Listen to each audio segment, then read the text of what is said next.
But with that said, she seemed to be struggling with something that you've seen Dr. Alicia write about, called financial anxiety, and the financial anxiety is related to depression and things like that. So, give me a yes. Would you agree that she could possibly be depressed? Let me know if you agree that she appears depressed, that she appears to be anxious, she appears to be sad. Let me know, do you think that she could be diagnosed for some mental health problem?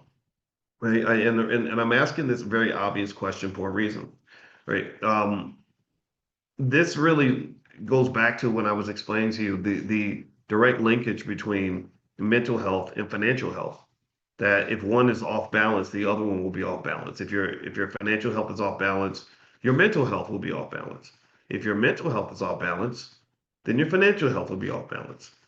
So each of them will imbalance the other. Each of them will ruin and destroy the other, right? For example, I heard this rapper named Kid Cudi. He was really prominent in the Diddy trial, and Kid Cudi just gave an amazing interview that I was so proud of him for. I really liked this guy. It was really interesting. First off, it was really funny when he described his relationship with Kanye West and how difficult it was to deal with him and all that. I said, God, that's so interesting. That was my experience with Kanye. Kanye is hard to talk to. But then the other part of it that was interesting was when he was doing an interview with a young person. And I was so proud of him and so impressed with him because he was literally warning young people, like, do not try these drugs. Like basically telling them, that the culture tells you these things are cool, coke and meth and Molly and all this other stuff. He said, do not do that. He said that will destroy your mental health. It'll put you in a dark place. A lot of people that might be diagnosed for mental health disorders, many of them, not in every case, but a lot of them were drug addicts.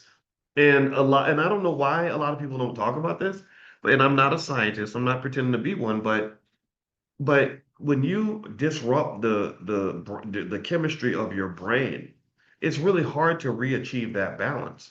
So you might have a period from age 18 to 23 where you're a drug addict, but then when you're 43, long after you've stopped using the drugs, you find that your mind isn't quite right because you disrupted your dopamine levels and things like that. Like that's what these drugs do. They take, like, dopamine gives you natural happiness, and the drugs just take that natural happiness and multiply it by 1,000. So you're elated for a little while, and then you're depressed right afterward, right? And you never get that back. Once they kind of disrupted the machinery inside your head, it's not like it's going to naturally just fix itself back to what it was before. Does that make sense, right? So with that being said, I loved the interview. I thought it was really powerful and valuable, and I said, gosh, this is what older black men are supposed to do, not encourage them to make the same mistakes.